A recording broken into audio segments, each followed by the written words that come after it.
Hi chums, right? And they start again, and I'm very nervous actually, because I've had a horrible year here in terms of gardening. I just gave up basically and didn't even bother looking after the stuff half. I didn't water the potatoes at all, simply because they were outside in the rain, and it rained all summer. We had about one good week. This week in September we had 20 degrees yesterday, and what did yesterday say? No, Friday we had 20 degrees, 18 degrees yesterday. It's about 17 or 18 today. I think this is the end of it. The weather's to break tomorrow. But we've had 10 days of really lovely weather. September, as I've said many times before, is probably the nicest month in Ireland. It's beautiful. So you can see the trees are starting to drop their leaves and they're starting to change colour. So autumn's on its way, and it'll probably be cooler, but I like that very much. I prefer the cold weather than hot weather. So where are we at? The reason that I haven't done a reveal until now is because I haven't wanted to. Simply because I don't know what I'm going to get here. I'm kind of nervous. I was watching Dan last night and he got a really good haul of Sarpo Mira. These ones here are Cara. This is Cara, and it's if you look at the wee thing there, where is it, number 8, Cara, and the code there is 3 medium with Murphy's compost, which I never used before, with Spuds Galore, which is a potato fertilizer, and bloodfish and bone.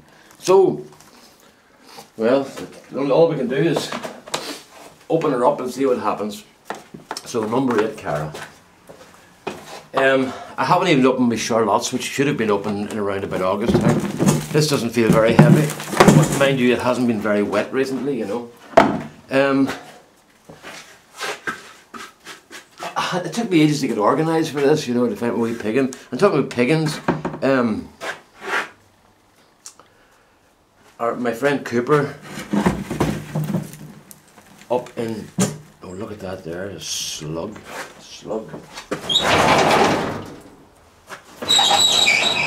Walter up in Nova Scotia had a bit of an operation there, and it's good to see him back again and recovering, so keep at that, Walter. We don't want to see you slacking, you know, like I did all summer. Now this is very dry, as you can see, and that's not typical for me, because you know I like to keep my spuds nice and wet, you know. So what has happened? Oh well, a lot has happened. First, well, there's no real bad news. The good news is that my mother, do you remember my mother was very ill and went into a nursing home? She's doing fantastic. There's scab on that, right? Scab is generally to do with watering, intermittent watering. So that's what they got. And it's a virus or something, but the intermittent watering is one of the reasons why you get it, you know. But the potato's okay underneath that. We'll just take the skin off that boy. But my mother's doing grand, so that's good. Rosemary's doing grand. We've got the renovation of the house finished. We're actually we're almost moved in again. But do you know what it is? It's awful hard to decide what you want to keep and what you want to get rid of. And that's what we're doing. We're trying to get rid of a lot of crap, basically, that we don't need. So the last job you saw there was that little office thing that I used for working, mostly for computers and sitting and watching internet videos now, you know, or YouTube videos. But we had too many books, and we had all our workbooks and stuff. And Rosemary was an English teacher, so you can imagine how many books she had.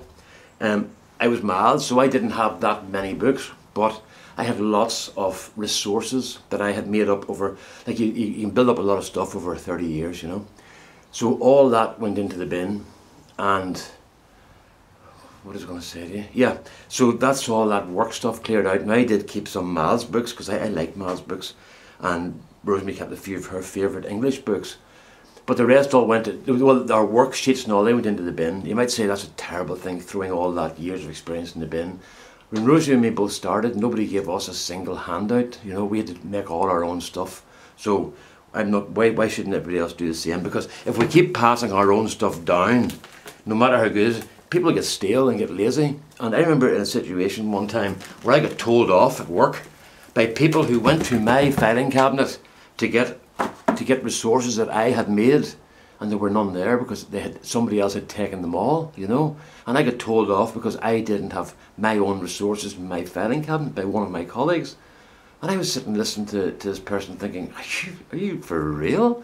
I have been giving you free resources for like 10, 12 years, and suddenly when you come late to a class and you're looking for a handout and I haven't got it because somebody else took them, I'm getting all this shit because of it. So that was the end of me providing any resources, you know, because you get no credit for it. You only get shit whenever there's none there, you know. So from then on, I just stopped bringing my resources into school. And you know what else people were doing? I used to say to people, you can take whatever you want, but leave the master copy, because that's the one I need to read, to print more copies of.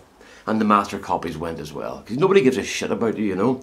So that was the end of that. Now, my favourite people still got handouts and stuff, but, you know, I gave out a lot more than I got back, put it that way, you know. So we decided, right, we'll just dump it and let them all do their own thing, because you get no thanks for handing the stuff down. And also, if you do hand stuff down over and over again, you don't want your grandchildren doing the same work you did, you know.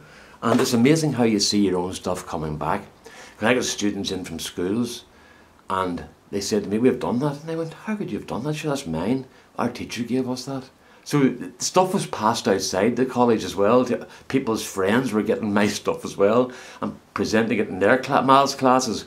And then those students came to the college with the work that I had done, you know. So that's what I say. You end up fucking biting your own ass, basically, you know.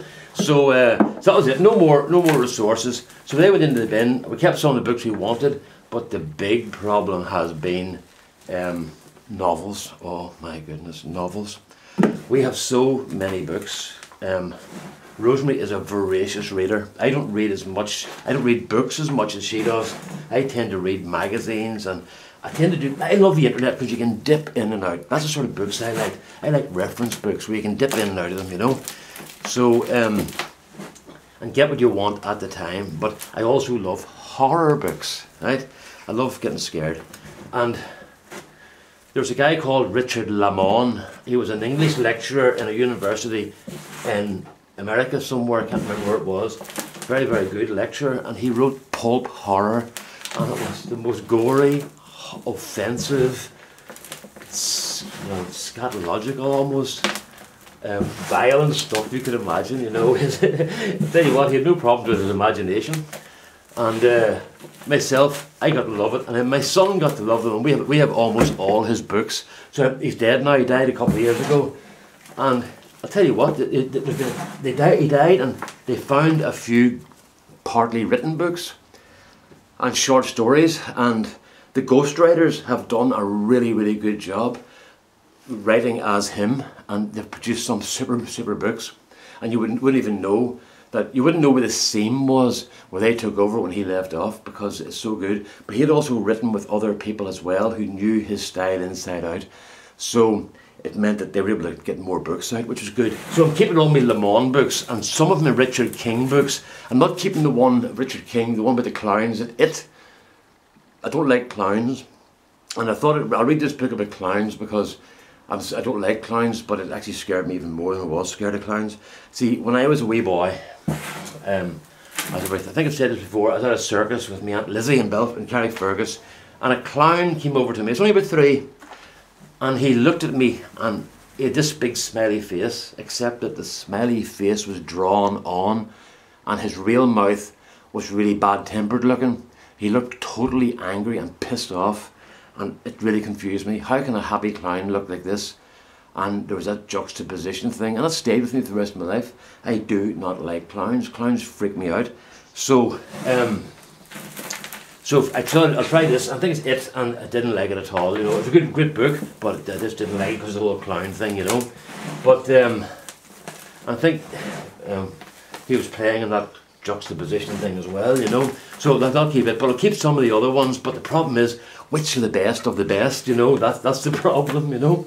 So as I say, we've got all those books to sort out, and this time we're going to put 2 bookcases in, because this is an old house, as you know, and if we put bookcases in, we can almost the same shelf space, but it'll be off the wall.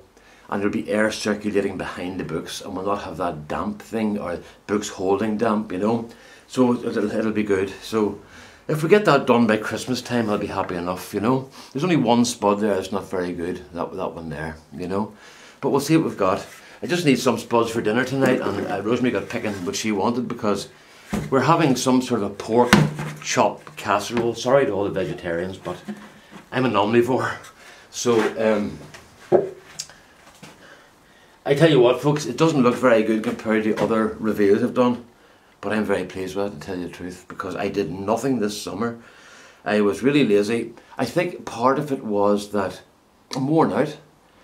I've been working so hard this last couple of years, and I keep forgetting that I'm medically retired because I'm not supposed to work hard, you know. And I've been pushing myself, and I think I needed to take a break this year to allow myself time to recover. So what I've done instead is I've worked harder at other things, you know. This is work harder thing. What is working harder? Is working harder? Am I working harder, or am I taking longer to do the jobs I normally did in a short time? And I think I'm working harder. That might be more like it, you know. But anyway, whatever it is, I'm going to have to ease off a wee bit, because I'm up to my eyes, and I've got a wood turning competition next Saturday. I've got a piece done for that. I've got things to make for people for Christmas that they want to give for gifts, so it's not as if I can't do them, you know. They've orders in for those. I'm just really busy. But I'm going to get on to the potato reveals now, because once I bring these up to the house, Rosie will not buy any more potatoes, because she'll know there's potatoes down here now. So that's that. So we'll weigh these up and see what we've got, you know. I have been watching your videos, folks, but I don't comment, because one of the problems with the commenting is that if I comment to a lot of you, you always reply, and that means I'm sort of taking up your time for something like a good video. Well done, I enjoyed this, you know. So to save you a bit of time, I'm not commenting, but also if I don't comment on 10 videos, it means I've got time to watch another 2 probably, you know. I'm not the fastest typer in the world. I'm supposed I'm faster than I was years ago, but compared to the youngsters and all, you know, I'm very slow. So that's it. So that's why I'm not commenting, but I am watching your videos and enjoying them. But I've got a bit of a backlog of videos, especially wood turning videos. I've got a lot of wood turning videos to watch.